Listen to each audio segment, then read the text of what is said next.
ಯಾರಿಗಾದ್ರೂ ಡೌಟ್ ಇದೆ light commissioner ಎಫ್ಗೋಡಿ PSP sir ಆಫೀಸಲ್ಲಿ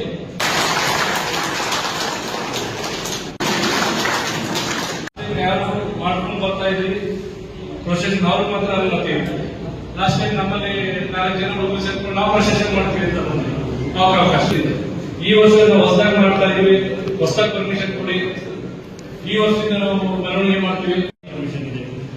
ನಾವು ಈಗೆಲ್ಲ ಬಂದಿದ್ದೀವಿ ಹುಡುಗರ ಸೇರಿ ಸರ್ 25 ಜನ ನಮ್ಗೆ ಪರ್ಮಿಷನ್ ಕೊಡಿ. ಲಾಸ್ಟ್ ಟೈಮ್ ಬಂದಿದ್ದು ನಮ್ಮ ಹತ್ರ ಕೊಟ್ಟಿಲ್ಲ ನಾವು. ಅದಕ್ಕೆ ಹೇಳ್ತಾ ಇದ್ದೀವಿ. ಯಾರಿಗೂ ಇಲ್ಲ. ಬೇರೆ ಇನ್ನೊಂದು ಇದು ಸರ್ ಈಗಾಗಲೇ ಗೊತ್ತಿದ್ದಂಗೆ ನಾವು ಮುನ್ಸಿಪಾಲಿಟಿಯಿಂದ ಆಲ್ರೆಡಿ ಪರ್ಮಿಷನ್ ಕೊಡ್ತಿದ್ದೀವಿ. ನೀವು ಆಲ್ರೆಡಿ ಎಲ್ಲ ರಿಸೀವ್ ಮಾಡ್ತಿದ್ದೀರಾ. ನಿಮ್ಗೆ ವರ್ಷ ಗೊತ್ತಿದೆ ಈ ಸಮಾರಂಭಕ್ಕೆಲ್ಲ ಎಷ್ಟು ಸರ್ಕಾರ ಸ್ಟ್ರಿಕ್ಟ್ ಆಗ್ತಿದೆ ಅಂತ. ಈ ಸರಿ ಅಂತೂ ಪರ್ಮಿಷನ್ ಕೊಡೋದು ಕೆರೆಗಳ ಬಗ್ಗೆ ತುಂಬಾನೇ ಸೀರಿಯಸ್ ಆಗಿ ತಗೊಂಡಿದೆ. ನಾವು ಏನು ಕಲ್ಯಾಣಿಯಲ್ಲಿ ನಿಮಗೆ ನಿಗದಿತ ದಿನಾಂಕನ ಕೊಟ್ಟು ಫೆಸಿಲಿಟಿ ನಾವು ಮಾಡ್ಕೊಟ್ಟಿದೀವಿ, ಅದನ್ನ ಯೂಸ್ ಮಾಡ್ಕೊಳ್ಳಿ. ಇಷ್ಟೇ ಎತ್ತರಕ್ಕಂತ ನಾವು ಗಣೇಶನೇ ಹೇಳಿದ್ದೀವಿ. ಅಷ್ಟೇ ಎತ್ತರಕ್ಕೆ ದಯವಿಟ್ಟು ಇಡೀ POP ಗಣೇಶನ ದಯವಿಟ್ಟು ಯೂಸ್ ಮಾಡಬೇಡಿ. ಕಲ್ಯಾಣಿಯಲ್ಲಿ ಬನ್ನಿ ಕೆರೆಗಳಿಗೆ ಬಿಡುವಂತ ಕೆಲಸ ಇಲ್ಲೀಗಲ್ ಆಗಿ ಮಾಡೋದು, ವಿಸರ್ಜನೆ ಮಾಡಿ ಇಂಥ ಕೆಲಸ ದಯವಿಟ್ಟು ಮಾಡಕ್ ಹೋಗ್ಬೇಡಿ. ಒಂದ್ಸರಿ ಕೆರೆ ಕಲುಷಿತ ಆದ್ರೆ ಅದನ್ನ ಸರಿಪಡಿಸೋದು ಬಹಳ ಕಷ್ಟ ಇದೆ. ಈ ಸರಿ ತುಂಬಾ ಸೀರಿಯಸ್ ಆಗಿರೋದ್ರಿಂದ ಬಹಳ ಕೆಲಸ ಮಾಡಕ್ ಹೋಗ್ಬೇಡಿ. ಪರ್ಮಿಷನ್ ಪತ್ರ ಕೋಡಿಂದಾನೆ ಮೊಬೈಲ್ ಟ್ಯಾಂಕ್ಗಳನ್ನು ಏರ್ಪಡಿಸಿದ್ದೀವಿ. ಪರ್ಟಿಕ್ಯುಲರ್ ಸ್ಪಾಟ್ ಅಲ್ಲಿ ನಾವು ಅದನ್ನ ತಗೊಂಡ್ಬರ್ತಾರೆ. ಸೊ ಅದನ್ನು ನೀವು ಯೂಸ್ ಮಾಡ್ಕೋಬಹುದು. POP ಗಣೇಶ ಇರ್ಲೇಬಾರ್ದು. ಇಷ್ಟು ಎತ್ತರ ಅಂತ ಇದೆ. ಮತ್ತೆ ಕೆಲವರು ಹೇಳ್ತಿದ್ರು 15 ದಿವಸ ಇರ್ಬೋದಾ 20 ದಿವಸ ಇರ್ಬೋದಾ. ಇಲ್ಲ, ನಾವು ವಿತಿನ್ 9 ಡೇಸ್ಗೆ ಲಿಮಿಟ್ ಮಾಡ್ಕೊಡಿ. ಎಷ್ಟೇ ನಾವು ಹಾಕಿರೋ ಕಂಡೀಷನ್ಸ್ ಎಲ್ಲ ಅದರಲ್ಲಿದೆ. ಒಂದು ತಪ್ಪದಿರ ಪಾಲಿಸ್ತೀವಿ. ಇಷ್ಟೇ.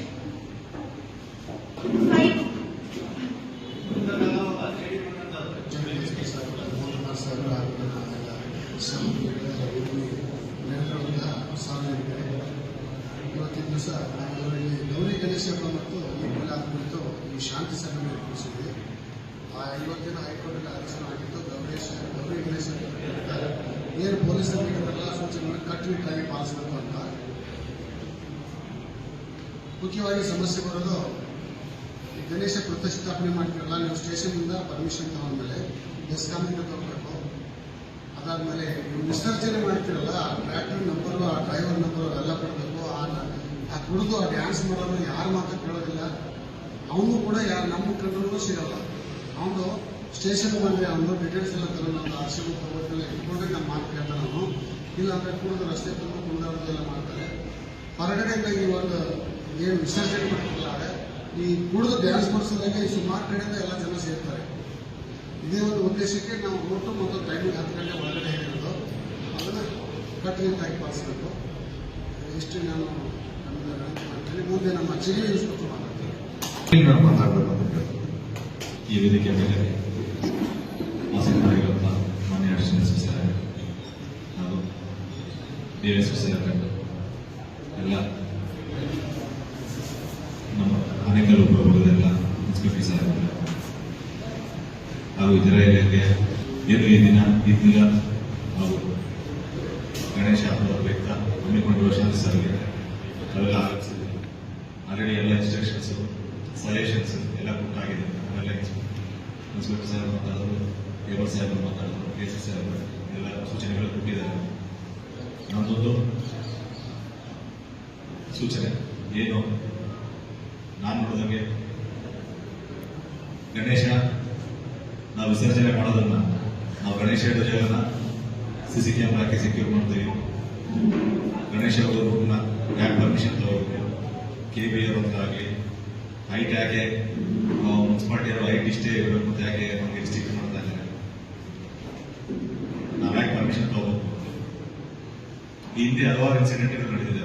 ಏನು ಗಣೇಶ ವಿಸರ್ಜನೆ ಟೈಮಲ್ಲಿ ನಾವು ಗಣೇಶ ವಿಸರ್ಜನೆ ಮಾಡಕ್ಕೆ ಹೋಗ್ಬೇಕಾದ್ರೆ ನಾವು ಆಕ್ರೋಶ ಇರ್ತೀವಿ, ನಾವು ಖುಷಿ ಇರ್ತೀವಿ. ಖುಷಿಲಿದ್ದ ಏನಾಗುತ್ತೆ, ಮೇಲ್ಗಡೆ ವೈರಾಗಲಿ ವೈರ್ ಪಾಸ್ ಆಗಿರುತ್ತೆ, ನಾವು ನೋಡ್ಕೊಳ್ಳೋದು. ಗಣೇಶ ವಿಸರ್ಜನೆ ಹಲವಾರು ದುರ್ಘಟನೆಗಳು ನಡೆದಿದೆ. ಸೊ ನಮ್ಮ ಖುಷಿನ ಅದು ಕಿತ್ಕೊಂಡ್ಬಂದು ನಾವು ಏನು ಹಬ್ಬ ಆಚರಣೆ ಮಾಡಬೇಕಾಗಿರುತ್ತೆ, ಆ ಹಬ್ಬನ ನಾನು ದೊಡ್ಡಬಳ್ಳಾಪುರ ಸಬ್ ಇನ್ಸ್ಪೆಕ್ಟರ್ ಆಗಿದ್ದೆ. ಇದೇ ದೊಡ್ಡಬಳ್ಳಾಪುರದಲ್ಲಿ 2014 ಸರ್ ಗಣೇಶ ವಿಸರ್ಜನೆ ಮಾಡಿ ನೀವು ವಾಪಸ್ ಬರ್ಬೇಕಾದ್ರೆ ಆ ಟ್ರಾಲಿ ಹೈಟ್ ಇತ್ತು, ಕಟ್ಟಿದ್ರು. ಗಣೇಶ ವಿಸರ್ಜನೆ ಮಾಡಿಬಿಟ್ಟಿದ್ರು. ಹುಡುಗರೆಲ್ಲ ಒಂದೇ ಟ್ರಾಲಿ ಕೂತ್ಕೊಂಡಿದ್ರು, ಬ್ಲಾಕ್ ಟ್ರಾಲಿ. ಅವತ್ತು ಕೆರೆ ಹತ್ರ ವಾಪಸ್ ಹೋಗ್ಬೇಕಾದ್ರೆ ಹೋಗ್ಬೇಕಾರೆಲ್ಲ ನೀಟಾಗಿ ನೋಡ್ಕೊಂಡಿದ್ದಾರೆ. ಬರ್ಬೇಕಾದ್ರೆ ಆ ಪಲ್ಲಕ್ಕಿ ಇರುತ್ತಲ್ಲ ನೋಡ್ಕೊಂಡಿಲ್ಲ. ಅದು ಕಬ್ಬಿಣದಿತ್ತು, ಇಲ್ಲೋ ಕಬ್ಬಿಣ ಆಯ್ತು. ಅದೇನಾಯ್ತು, ಆ ವೈರ್ ಟಚ್ ಆಗಿ ಸುಮಾರು 7 ಜನ, ಎಲ್ಲ 18ರಿಂದ 20 ವರ್ಷದ ವಯಸ್ಸಿನ ಹುಡುಗರು, 7 ಜನ ಡೆತ್. ಬಹಳ ದೊಡ್ಡ ದೂರ, ಬಹಳ ದೂರ ಇಲ್ಲ. 2013-14 ಸಬ್ ಇನ್ಸ್ಪೆಕ್ಟರ್ ಆಗಿದೆ ನಡೆದಂತ ಘಟನೆ. ಮತ್ತೆ ರೀಸೆಂಟ್ ಆಗಿ ದೊಡ್ಡನಾಗಮಂಗಲ ಹತ್ರ, ಚಿಕ್ಕಮಂಗಲ ಹತ್ರ ಅಲ್ಲ ಸರ್, ಇಬ್ಬರು ಲಾಸ್ಟ್ ಗಣೇಶ ಇದರಲ್ಲಿ ಸೇಮ್ ಇದೇ ರೀತಿ ಕರೆಂಟ್ ಶಾಕ್ ಆಗಿ ಇಬ್ಬರು ಇದ್ದಾರೆ. ಇದು ದುರ್ದೈವ. ನಾವು ಚಿಕ್ಕದಿದ್ರು ನಾವು ನೆಗ್ಲೆಕ್ಟ್ ಮಾಡಿದ್ರೆ ಯಾವ ರೀತಿ ಆಗ್ತೇವೆ. ಮತ್ತೆ ಯಾಕೆ ಗಣೇಶನ ಹತ್ರ ನಾವು ಕಾವಲಿರ್ಬೇಕು ಅಂತಂದ್ರೆ, ನಾನು ಚಿಕ್ಕ ಉದಾಹರಣೆ ಹೇಳ್ತೀನಿ. ಲಾಸ್ಟ್ ಇಯರ್ ಆಗಿರೋದು ನಮ್ಮಲ್ಲೇ ಆಗಿರೋದು. ಗಣೇಶ ಇಟ್ಟಿದ್ದಾರೆ, ಯಾವ ಗಣೇಶನ ಹತ್ರ ಇಲ್ಲ, ಬಿಟ್ಟು ಹೋಗಿದ್ದಾರೆ. ಈ ಚಿಕ್ಕ ಹುಡುಗರು ಈ ಹಣ್ಣು ಮತ್ತೆ ಆ ಹೂವಿನ ಆಸೆಗೋಸ್ಕರ ಅಲ್ಲಿದ್ದಂತ ಹಣ್ಣು ಮತ್ತೆ ಹೂವು ತಗೊಂಡು ಹೋಗ್ತಾರೆ ಸರ್. ಅದು ಬೆಳಿಗ್ಗೆ ಬಂದು ಯಾವ ಮಟ್ಟಿಗೆ ಯಾರೋ ಬೇರೆಯವ್ರು ಬೇಕಂತ ನಮ್ಮ ಗಣೇಶ ಹತ್ರ ಇರೋ ಹೂವು ಮತ್ತೆ ಹಣ್ಣು ತಗೊಂಡು ಹೋಗ್ಬಿಟ್ಟಿದ್ದಾರೆ ಅನ್ನೋ ಮಟ್ಟಿಗೆ. ಮತ್ತೆ ನಾವು ಆ ಪಕ್ಕದ ಅಂಗಡಿ ಹತ್ರ ಇರೋ ಸಿಸಿ ಕ್ಯಾಮ್ರಾ ಚೆಕ್ ಮಾಡಿದ್ರೆ ಗೊತ್ತಾಗುತ್ತೆ ಎಲ್ಲ ಚಿಕ್ಕ ಹುಡುಗರು ತಗೊಂಡು ಹೋಗಿರೋದು. ಅಲ್ಲಿವರೆಗೂ ಆ ಸಿಚುವೇಶನ್ ಹೇಳಿ ಆ ಜವಾಬ್ದಾರಿ ಹಂಗಾಗಿ ಕಡಾಖಂಡಿತವಾಗಿ ಸಿಸಿ ಕ್ಯಾಮ್ರಾ ಇರಬೇಕು. ಮತ್ತೆ ಗಣೇಶ ನಾವೇನು ಪ್ರತಿಷ್ಠಾಪನೆ ಮಾಡ್ತೀವಿ ಅಲ್ಲಿ ಅದೇ ರೀತಿ ನಾವು ನಮ್ಮ ಜವಾಬ್ದಾರಿ ಗಣೇಶ ನಾವು ಇಟ್ಟ ಮೇಲೆ ಅದು ನಮ್ಮ ಜವಾಬ್ದಾರಿ ನಾವು ಅಲ್ಲಿ ಕಾಯಬೇಕಾಗುತ್ತೆ. ಗಣೇಶ ನಾವು ಅಲ್ಲಿ ನಾವು ಯಾರನ್ನ ನಾವು ಎಲ್ಲ ಲೆಕ್ಚರರ್ಸ್ ಇರ್ತಿಲ್ಲ, 1-2 ದಿನನೋ 3 ದಿನನೋ 5 ದಿನನೋ ಗಣೇಶ ಇಡ್ತೀರ. ನಾವು ಶಿಫ್ಟ್ ವೈಸ್ ನೀವು ಅದನ್ನ ನೀಟಲ್ಲಿ ಕಾಪಾಡ್ಕೊಳ್ಬೇಕಾಗುತ್ತೆ ಅಂತ ಹೇಳ್ತಾ, ಇದೆಲ್ಲ ಆಲ್ರೆಡಿ ಹೇಳಿದ್ರು. ಅದಕ್ಕೆ ಉದಾಹರಣೆ ಸಮೇತ ಹೇಳಿದ್ರೆ ಸ್ವಲ್ಪ ತಮಗೆ ಎಲ್ಲರಿಗೂ ಅರ್ಥ ಆಗುತ್ತೆ ಅಂತ ಹೇಳಿದೆ. ಅದೇ ರೀತಿ ಈದ್ ಮಿಲಾದ್ ಹಬ್ಬದ್ದು ಏನು ಹಿಂದೆಯಿಂದ ಕೆಲಸ ಹೇಳಿದ್ರು. ಹಿಂದೆಯಿಂದ ಹಿರಿಯರೇನು ಈದ್ ಮಿಲಾದ್ ಮೆರವಣಿಗೆನ ಆಚರಣೆ ಮಾಡ್ಕೊಂಡು ಬಂದಿದ್ರು. ಲಾಸ್ಟ್ ಟೈಮ್ ಒಂದು ಹೊಸ ಟ್ರೆಂಡ್ ಸ್ಟಾರ್ಟ್ ಆಗಿದ್ದು ನಿಜ. ನಾವು ಚಿಕ್ಕ ಹುಡುಗರೆಲ್ಲ ಸೇರ್ಕೊಂಡು ಮಾಡ್ತೀವಿ, ಅವರು ದೊಡ್ಡವರೆಲ್ಲ ಸೇರ್ಕೊಂಡು ಮಾಡ್ತಾರೆ ಅಂತ. ದಯವಿಟ್ಟು ಅದು ಬೇಡ, ಎಲ್ಲರೂ ಸೇರಿ ಒಂದು ಈದ್ ಮಿಲಾದ್ ಮೆರವಣಿಗೆ ಮಾಡಿ. ಅದಕ್ಕೇನು ಪರ್ಮಿಷನ್ ಬೇಕೋ ನೀಟಾಗಿ ಪರ್ಮಿಷನ್ ತಗೊಂಡು ತಾವು ಮಾಡಬೇಕಾಗುತ್ತೆ ಅಂತ ಹೇಳ್ತಾ, ನನಗೆ ಎಲ್ಲರಿಗೂ ಮತ್ತೊಮ್ಮೆ ಗೌರಿ ಗಣೇಶ ಹಬ್ಬದ ಹಾಗೂ ಈದ್ ಮಿಲಾದ್ ಹಬ್ಬದ ಅಡ್ವಾನ್ಸ್ ನನಗೆ ಮಾತಾಡಲು ಅವಕಾಶ ಕೊಟ್ಟಂತ ನಮ್ಮ ಎಲ್ಲ ಇಲ್ಲಿವರೆಗೆ ನಮ್ಮ ಸಹೋದ್ಯೋಗಿ ಮಿತ್ರರು ಎಲ್ಲ ತರಹದ ಇನ್ಸ್ಟ್ರಕ್ಷನ್ಸ್ ಸೂಚನೆಗಳನ್ನ ಕೊಟ್ಟಿದ್ದಾರೆ. ಇಷ್ಟೆಲ್ಲ ಇನ್ಸ್ಟ್ರಕ್ಷನ್ಸ್ ಸೂಚನೆ ಅವಶ್ಯಕತೆ ಇದೆಯಾ ಅಂತ ನೀವು ಏನಾದರೂ ನಮ್ಮ ಕಡೆ ನೋಡ್ತಾ ಇದ್ರೆ ಕೆಲವರಿಗೆ ನನಗೆ ಕಾಣಿಸ್ತಾ ಇದೆ. ಎಲ್ಲ ಕ್ವಶನ್ ಮಾರ್ಕ್ ಮಾಡ್ಕೊಂಡಿದ್ದಾರೆ. ಏನ್ ಇಷ್ಟೆಲ್ಲ ಹೇಳ್ತಾ ಇದ್ರೆ ಅದಕ್ಕೊಂದು ಸಣ್ಣದೊಂದು ಉದಾಹರಣೆ ಕೊಡ್ತೀನಿ.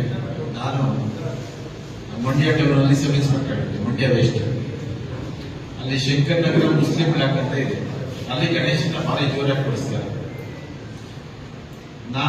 ಎಲ್ಲೆಲ್ಲಿ ಗಣೇಶನ ಕೂಡಿಸಿರ್ತಾರೆ ಅದೆಲ್ಲ ನಾನು ದಿವಸದಲ್ಲಿ ಅಟ್ಲೀಸ್ಟ್ ಒಂದ್ಸಲನಾದ್ರೂ ರೌಂಡ್ಸ್ ಹೋಗ್ತಾ ಅಲ್ಲಿ ನಾನು ಭೇಟಿ ನೀಡುತ್ತಿದ್ದೆ. ಇಲ್ಲಿಗೆ ಬರೋ ಶಕ್ತಿ ಸಂಜೆ ಒಂದು 6:30-7 ಗಂಟೆ 7:30 ಆಸ್ಪಾಸ್ ಇರಬೇಕು. ಎಲ್ಲರೂ ಕೂಡ ಪೂಜೆ ದಿನ ಶುರುವಾಗಬೇಕು. ಪ್ರಸಾದಕ್ಕೆ ಎಲ್ಲ ಸಜ್ಜಾಗಿ ನಿಂತಿದ್ರು. ಅಷ್ಟೊತ್ತಿಗೆ ಗಣೇಶ ಕೂಡಿಸಿದ ಶಿಫ್ಟ್ಗೆ ಬೆಂಕಿ ಬಿತ್ತು. ಅಲ್ಲಿ ರೆಸ್ಪಾನ್ಸ್ ಯಾವ ತರ ಇರುತ್ತೆ ಅಂದ್ರೆ, ನಾವು ಪ್ರತಿಯೊಬ್ಬ ಗಣೇಶ ಒಂದು ಪೆಂಡಾಗಿ ಯಾರಾದ್ರೂ ಹಗಲಿಗೆ 2 ರಾತ್ರಿ 2 ಯಾಕೆ ಕಾವಲಿರ್ತೀವಿ ಅಂತ ಈ ರೀತಿ ನಾವು ಹೇಳ್ತಾ ಇದ್ರೆ ಅವ್ರಿಗೆ ಜವಾಬ್ದಾರಿ ಇರುತ್ತೆ.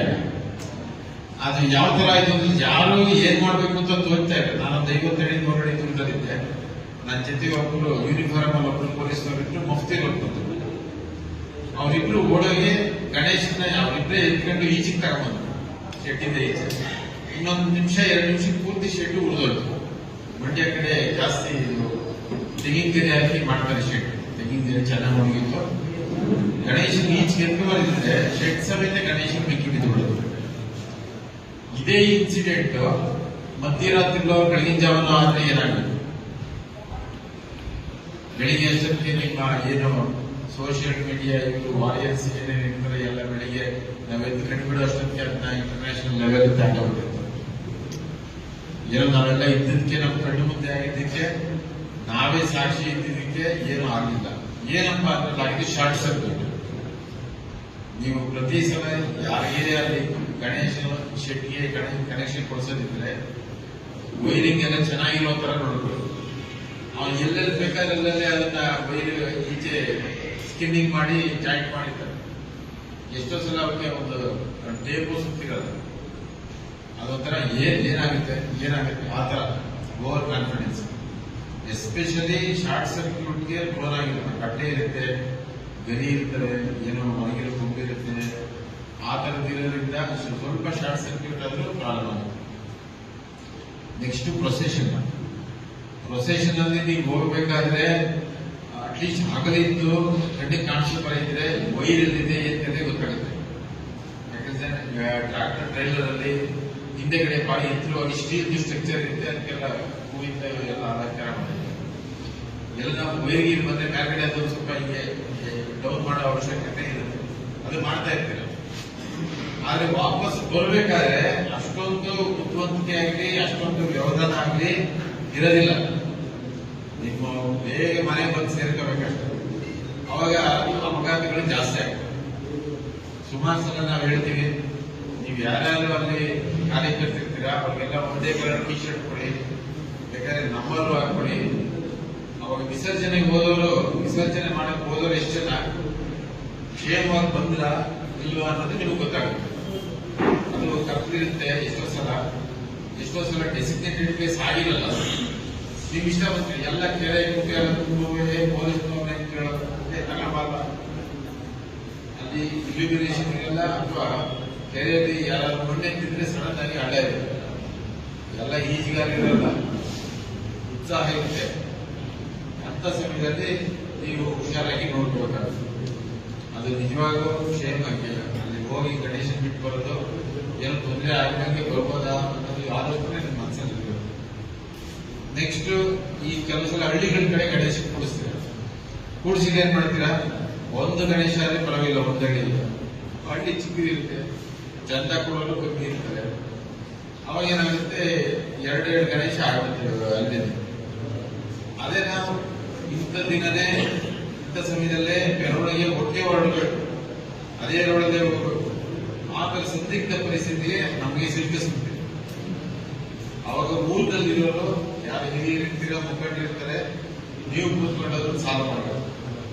ನಾವಾದ್ರೆ ಏನ್ ಮಾಡ್ತೀವಿ, ಫಸ್ಟ್ ಕಮ್ ಫಸ್ಟ್ ಸರ್ವ್ ಈಗಲೇ ಹೇಳ್ಬಿಟ್ಟಿದ್ವಿ. ಯಾರು ಫಸ್ಟ್ ಬಂದು ಫಸ್ಟ್ ಈ ಮೆರವಣಿಗೆಗೆ ಅಂತ ಹೇಳಿ ಅರ್ಜಿ ಕೊಡ್ತಾರೆ ಅವ್ರದ್ದು ಪ್ರಯಾರಿಟಿ. ನೆಕ್ಸ್ಟ್ ಊರವರಿಗೆ ನೆಕ್ಸ್ಟ್ ಟೈಮ್ ಸ್ಟಾರ್ಟ್ ಸಿಗುತ್ತೆ. ಆ ತರ ವ್ಯವಸ್ಥೆ ಮಾಡ್ಕೊಳ್ತೀವಿ. ಆಮೇಲೆ ಚಂದ ಕೊಡದೆ ಇರೋರು ಇದ್ರೆ ಊರ್ ಕಡೆ ಆ ಮೈಕ್ ನಾವು ಮನೆ ಕಡೆ ತಿರುಗಿಸ್ಬಿಟ್ಟು ಫುಲ್ ವಾಲೆ ಬಿಟ್ಕೊಡೋದು. ಮತ್ತೆ ಆ ಹುಡುಗ ಬರ್ಬೇಕಪ್ಪ ಅಂತ ತಿರುಗಿಸೋ ಕಡೆ ಆ ತರ ಇದು ತೊಂದರೆಗಳು ಕೊಡೋಕೋಬೇಡಿ. ದೇವರಿಂದ ಏನು ತೊಂದರೆ ಇದ್ದಂಗೆ ಗಣೇಶನ ಹಬ್ಬ ಸುಸೂತ್ರವಾಗಿ ಚೆನ್ನಾಗಾಗಲಿ, ಎಲ್ಲರೂ ಸಂತೋಷ ಪಡಿ. ನೀವೇನು ಡಿಜೆ ಅದು ಇದು ಹೇಳಿ ಬೇಕಾದ್ರೆ ಖರ್ಚು ಮಾಡ್ತಿರಲ್ಲ, ಅದು ಪ್ರಸಾದ ಕೊಡ್ತಿರಲ್ಲ, ಕಡುಬು ಅದ್ರ ಮೇಲೆ ಖರ್ಚು ಮಾಡಿ. ನಿಮ್ಮ ಗಣೇಶ ಯಾವ ತರ ಇರಬೇಕಂದ್ರೆ ವಯಸ್ಸಾದವರಾಗ್ಲಿ, ಮಕ್ಕಳಾಗ್ಲಿ, ಹೆಣ್ಮಕ್ಳಾಗ್ಲಿ ಏನು ತೊಂದರೆ ಇದ್ದಂಗೆ ಆರಾಮಾಗಿ ಪೂಜೆ ಮಾಡಿಸ್ಕೊಂಡು ಹೋಗೋ ತರ ಇರಬೇಕು. ಈವನ್ ಅದು ಏನು ವಿಸರ್ಜನೆ ಮಾಡ್ತಿರಲ್ಲ ಆ ದಿನನೂ ಕೂಡ ಹಂಗೆ ಇರಬೇಕು ಅಂತ ನಮ್ಮ ಆಸೆ. ವಿಸರ್ಜನೆ ದಿನ ಕೂಡ ಗಣೇಶ ಬಂದ್ರೆ ಅಲ್ಲಿ ಆರಾಮಾಗಿ ಬಂದವರು ಪೂಜೆ ಮಾಡಿಸ್ಬೇಕು. ಏನು ಅದ್ರ ಹತ್ರ ಹೋಗಕ್ಕಾಗಲ್ಲ, ಹಂಗೆ ಮಾಡಿ ಇಟ್ಬಿಟ್ಟಿರ್ತಾರ. ಅದೊಂದು ಅವಾಯ್ಡ್ ಮಾಡಿ. ಯಾಕಂದ್ರೆ ವರ್ಷದಿಂದ 360 ದಿನನೂ ಅವೇ. ನಿಮ್ಮ ಬೇರೆ ಪ್ರೋಗ್ರಾಮ್ ಎಲ್ಲ 360 ದಿನ ಯಾವಾಗಲೂ ಮಾಡಬಹುದು. ಆ 5 ದಿನನಾದ್ರೂ ಗಣೇಶನಿಗೆ ಸ್ವಲ್ಪ ಭಕ್ತಿ ಮರ್ಯಾದೆ ಕೊಟ್ಟು ಸ್ವಲ್ಪ ಎಲ್ಲರೂ ಸೇಫಾಗಿ ಬಂದು ವಿಸಿಟ್ ಮಾಡ್ಕೊಂಡು ಪೂಜೆ ಮಾಡಿಸ್ಕೊಂಡು ಹೋಗೋ ಥರ ಇರಲಿ ಅಂತ ಹೇಳಿ ನಾನು ಒಂದು ಎರಡು ಮಾತು ಮುಗಿಸ್ತೀನಿ. Thank you.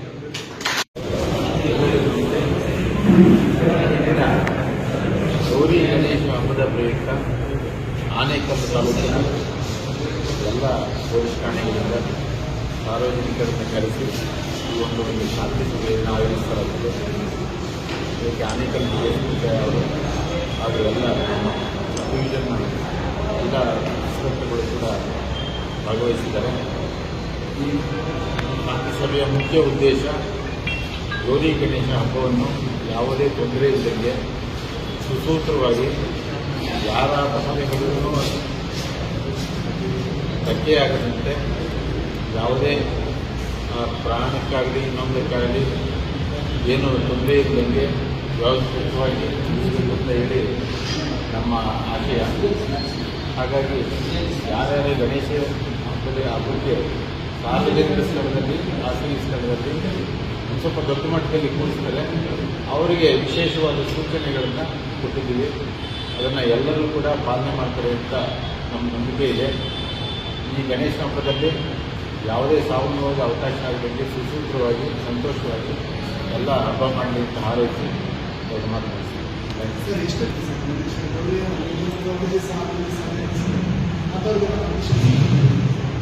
ಈಗ ನಾರ್ಮಲಿ ನಾವು ಗಣೇಶನ ಹಬ್ಬದ ದಿನ ಕೂಡಿಸ್ತಾರೆ. 3 ದಿನ ಅವತ್ತೇ ವಿಸರ್ಜನೆ ಕೂಡ ಮಾಡ್ತಾರೆ. ಕೆಲವರು 3 ದಿನಕ್ಕೆ 5 ದಿವಸಕ್ಕೆ ಮಾಡ್ತಾರೆ. 9ನೇ ದಿವಸವರೆಗೂ ಹೋಗ್ಬೋದು. ಅಲ್ಲಿವರೆಗೆ ನಾವು ಪರ್ಮಿಷನ್ ಇದ್ದೇವೆ. ಅದು ಪರ್ಮಿಷನ್ ವ್ಯವಸ್ಥೆ ಮಾಡಿಕೊಂಡು ಈಗ ಒಂದು ವೇಳೆ ಈ ಸಲ ಯಾವುದೇ POP ಗಣೇಶರಿಗೆ ಕೂಡಿಸೋದಕ್ಕೆ ಅವಕಾಶ ಇಲ್ಲ. ನಾವು ಎಲ್ಲಿ ಗಣೇಶನ ಮಾರಾಟ ಮಾಡ್ತಾರೆ ಅಥವಾ ಸ್ಟೋರೇಜ್ ಈಗಾಗಲೇ ಒಂದು ಸ್ಟೋರೇಜ್ ಮಾಡಿರ್ತಾರೆ ಅಂಥ ಕಡೆ ನಮ್ಮ PEP ಅಥವಾ ನಮ್ಮ ಮುನ್ಸಿಪಲ್ ಆಫೀಸರ್ಸ್ ಯಾರೇ ಇರ್ತಾರೆ ಅವ್ರ ಜೊತೆ ಸಂಗಡ ಸೇರಿಕೊಂಡು ಅಲ್ಲಿ ರೇಡ್ ಮಾಡಿ ಆ ಗಣೇಶದಲ್ಲಿ ಸೀಸ್ ಮಾಡೋದು. ಅದೇ ಥರ ಈ ಪೂಜೆ ಈಗ ಹೊಸದಾಗಿ ನಾವು ಇಲ್ಲಾಂದರೆ ಆಗಿನ ಈಗ ನಮ್ಮ ಶಾಂತಿ ಸಭೆಯಲ್ಲಿ ನೀವು ಕೇಳಿಸ್ಕೊಂಡಿರಬೇಕು. ಅದರ ಬಗ್ಗೆ ಭಾರಿ ವಿವರವಾಗಿ ಖಚಿತವಾಗಿ ನಾವು ಹೇಳ್ತೀವಿ. ಮೊದಲಿಂದ ಏನು ಒಂದು ಪ್ರೊಸೆಷನ್ ಮಾಡ್ತಾ ಇದೆ ಆ ಒಂದು ಪ್ರೊಸೆಷನ್ಗೆ ಪರ್ಮಿಷನ್ ಇದೆ. ಆಮೇಲೆ POP ಗಣೇಶ ಅಲ್ಲದೆ ಕೆಲವು ಸಲ ಇವನ್ ಮಣ್ಣಿನ ಗಣೇಶಕ್ಕೆ ಸಿಕ್ಕಾಪಟ್ಟೆ ಇದು ಬಣ್ಣ ಹೊಡೆದಿರ್ತಾರೆ. ಆ ಬಣ್ಣದಲ್ಲಿ ರಾಸಾಯನಿಕ ವಸ್ತುಗಳಿದ್ದು ನೀರನ್ನ ಕೆರೆ ನೀರನ್ನು ಕಲುಷಿತಗೊಳಿಸುವಂಥ ಅವಕಾಶ ಇದೆ. ಆ ವಿಪರೀತ ಬಣ್ಣ ಹೊಡೆದಿರುವ ಗಣೇಶಗಳಿಗೂ ಕೂಡ ಅವಕಾಶ ಇಲ್ಲ. ಇದರಲ್ಲಿ ಏನಿದೆ ನಾವು ಈಕೋ ಫ್ರೆಂಡ್ಲಿ ಗಣೇಶ ಅಂದರೆ ನಮ್ಮ ಪರಿಸರ ಸ್ನೇಹಿ ಗಣೇಶ ಯಾವುದೇ ಧಕ್ಕೆ ಉಂಟಾಗದಂಗೆ ಇರುವಂಥ ಗಣೇಶಗಳನ್ನು ಕೂಡಿಸಿ ಸಂತೋಷವಾಗಿ ಎಲ್ಲರೂ ಹಬ್ಬ ಮಾಡಲಿ ಅಂತೇಳಿ ನಮ್ಮ ಇಡೀ ಒಂದು ಸಭೆಯ ಉದ್ದೇಶ. ವಿತೌಟ್ ಪರ್ಮಿಷನ್ ಗಣೇಶ ಹಬ್ಬ ಅಂದರೆ ಸೌಂಡಿಗೆ ಪಟಾಕಿ ಸಿಂಪಡಿಸ್ತಾರೆ. ಯಾವ ಥರ ಪಟಾಕಿ ಹೊಡಿಬೋದು? ಅದಕ್ಕೇನಾದರೂ ಸಮಯ ನಿಗದಿ? ಈಗ ಪಟಾಕಿ ಆಗಲಿ ಲೌಡ್ ಸ್ಪೀಕರ್ ಆಗಲಿ ಯಾವುದಕ್ಕೆ ಆಗಲಿ ರಾತ್ರಿ 10 ಗಂಟೆವರೆಗೆ ಅವಕಾಶ ಅದ್ರ ಮೇಲಿಲ್ಲ. ಪಟಾಕಿ ಕೂಡ ಯಾರಿಗೆ ನಮ್ಮ ತೀರಾ ಗೊತ್ತಲ್ಲ ನಿಮಗೆ ನಾರ್ಮಲ್ ಪಟಾಕಿ ಇರ್ತದೆ. ಇನ್ನೂ ಕೆಲವು ಸ್ವಲ್ಪ ದೊಡ್ಡ ಮಟ್ಟದ ಸೌಂಡು ಮತ್ತು ಇದನ್ನು ಮಾಡುವಂಥದ್ದು ಇರ್ತದೆ. ಅದಕ್ಕೆ ಅವಕಾಶ ಹಸಿರು ಪಟಾಕಿ. ಯಾಕೆಂದರೆ ದೊಡ್ಡ ದೊಡ್ಡ ಪಟಾಕಿಗಳಿಗೂ ಹಸಿರು ದಾರ ಕಟ್ಟಿರ್ತಾರೆ. ಆ ಹಸಿರಲ್ಲ, ಶಬ್ದ ಮಾಲಿನ್ಯ ಉಂಟಾಗಬಾರ್ದು. ಅಂದರೆ ಜಾಸ್ತಿ ಪಟಾಕಿ ಅಂದರೆ ಶಬ್ದ, ಆದರೆ ತೀರ ವಿಪರೀತಕ್ಕೆ ಹೋಗಬಾರ್ದು. ಎಲ್ಲ ನಮ್ಮ ಜನಕ್ಕೆ ಗೊತ್ತಿದೆ. ಅದು ನಾವು ಹೇಳಿದ ಇನ್ಸ್ಟ್ರಕ್ಷನ್ಸ್ ಪಾಲಿಸ್ತೀನಿ ಅಂತ ನಮ್ಮ ಆಸೆ. ವಿತೌಟ್ ಪರ್ಮಿಷನ್ ಯಾರಾದರೂ ಕೂರಿಸಿದ್ರೆ ಅವ್ರಿಗೆ ಏನಂತ ಒಂದು ವಿಷಯ ನೀವು ಅರ್ಥ ಮಾಡ್ಕೋಬೇಕು. ನಿಮ್ಮ ಮನೆಯಲ್ಲಿ ನೀವು ಚಿಕ್ಕದು ಒಂದು ಗಣೇಶನ ಯಾವ ಸಮಯದಲ್ಲಿ ಬೇಕಾದ್ರೂ ಕೂರಿಸ್ಕೋಬೋದು. ನಿಮ್ಮ ಮನೆಯಲ್ಲಿ ಎಲ್ಲರ ಮನೆಗೂ ಗಣೇಶ ಇದೆ. ಗಣೇಶ ಫೋಟೋ ಇರ್ಬೋದು ಅಥವಾ ಚಿಕ್ಕ ಒಂದು ಗಣೇಶ ಇರ್ಬೋದು. ಅಥವಾ ಗಣಪತಿ ಹಬ್ಬದಲ್ಲಿ ನಾವು ಬೇಕಾದಷ್ಟು ನಮ್ಮ ಮನೆಯಲ್ಲಿ ಗಣೇಶನ ಇಡಬಹುದು. ಅದಕ್ಕೆ ಏನು ಪರ್ಮಿಷನ್ನು ಬೇಕಾಗಿಲ್ಲ. ನಾವು ಎಲ್ಲಿ ಗಣೇಶನ ಪರ್ಮಿಷನ್ ಬೇಕಂತ ಹೇಳ್ತೀವಿ, ದೊಡ್ಡ ಮಟ್ಟದಲ್ಲಿ ಸಾರ್ವಜನಿಕ ಸ್ಥಳದಲ್ಲಿ ಖಾಸಗಿ ಸ್ಥಳದಲ್ಲಿ ಮೈಕೆಲ್ಲ ಹಾಕ್ಕೊಂಡು ಅದಕ್ಕೆ ಕಲರ್ ಸಿಟಿ ಎಲ್ಲ ಇಟ್ಕೊಂಡು ದೊಡ್ಡದೊಂದು ಪ್ರೊಸೆಷನ್ ಮಾಡ್ತಿಲ್ಲ. ಈ ದೊಡ್ಡ ಮಟ್ಟದ ಗಣಪತಿಗೆ ಇಷ್ಟೆಲ್ಲ ನಾವು ಏನು ಕಂಡೀಷನ್ಸ್ ಹಾಕಿರ್ತೀವಿ, ಪರ್ಮಿಷನ್ಗಳಿದೆ, ಇಷ್ಟೆಲ್ಲ ಬೇಕಾಗುತ್ತೆ. ನೀವು ಮನೇಲಿ ಒಂದು ಚಿಕ್ಕ ಗಣೇಶ ಗೌರಿ ಗಣೇಶ ಕೂಡಿಸ್ಕೋಬೋದು, ಅದಕ್ಕೆ ಯಾರ ಅಭ್ಯಂತರನೂ ಇಲ್ಲ.